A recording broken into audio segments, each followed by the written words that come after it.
Nama je posebno zadovoljstvo što smo bili u prilici da možemo donirati jedan kontejner za bolnicu za plućne bolesti, jedinu bolnicu te vrste na području Sisačko-moslavačke županije i širega područja, koja je, zahvaljujući i dosadašnjim pomoćima općina Vojnić, Krnjak, osposobljena tako da može funkcionirati. I nama je od osobite važnosti bilo da pomognemo sa ovim kontejnerom kako bi se ovdje mogao smjestiti dijagnostički centar. Tako da raduje nas to, ponosni smo na ljude koji su u ovome sudjelovali i želimo doktorici i cijelom njezinom timu pomoći maksimalno i biti joj pri ruci u buduće u svim stvarima koje budu trebala, jer ona ovdje radi posao koji praktički niko na području županije ne radi i pruža usluge koje inače ljudima ne bi mogao gotovo niko pružati na području ove županije, nego bi morali ići mnogo dalje odavde.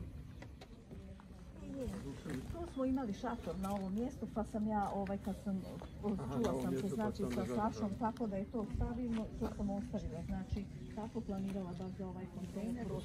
To je ranije bio restoran, znači u kojem za osoblje bolnice prije rata, koji poslije ostao kao takav, kuhinja je u drugom dijelu, ali nismo ga ni koristili jer nas je malo poslije rata radilo ovdje, znači djelatnika.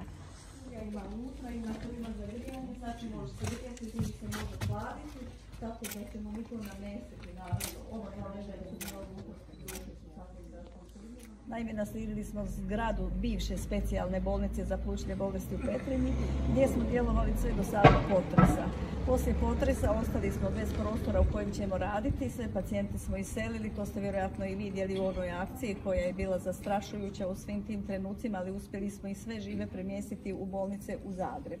Uz, naravno, moju inicijativu i uz pomoć dobrih ljudi, kao što ste i vi danas ovdje koji ste došli pomoći nam, znači, rekao je gospodin Pupovac, to su općina Vojnić i općina Krnjak koji su nam donirali sredstva i ljudstvo, pomogli nam preurediti prostorije bivšeg restorana u taj bolnički odjel. I mogu s ponosom reći da je to u ovim izvanrednim uvjetima jedini odjel službe za interne bolesti u Sisku koji sada funkcionira i koji ima hospitalizirane pacijente. Imamo 2 bolesničke sobe sa po 7 kreveta, ženskih 7 muških.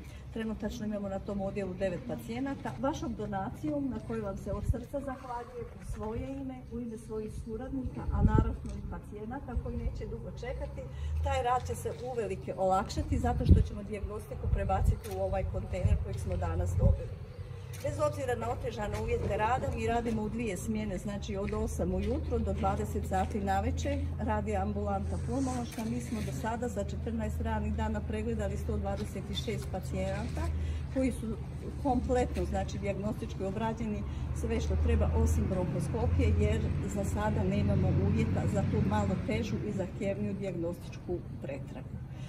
Nastojat ću i dalje raditi, znači, i osiguravati nove i bolje uvjete za život. Svi znate kakve su administrativne prepreke, koliko će taj proces obnove, ukoliko bolnica bude išla u obnovu, trajati, a nama je borba sa vremenom. Vrijeme je značajan faktor i zbog toga još jedanput se zahvaljujem u svoje ime i velika mi je čast što je ovo 100. kontejner koji se donira i došao baš u naše ruke. Evo, hvala vam od srca svima i vama koji ste došli podržati nas u našem daljem radu. Hvala vam. Hvala vam.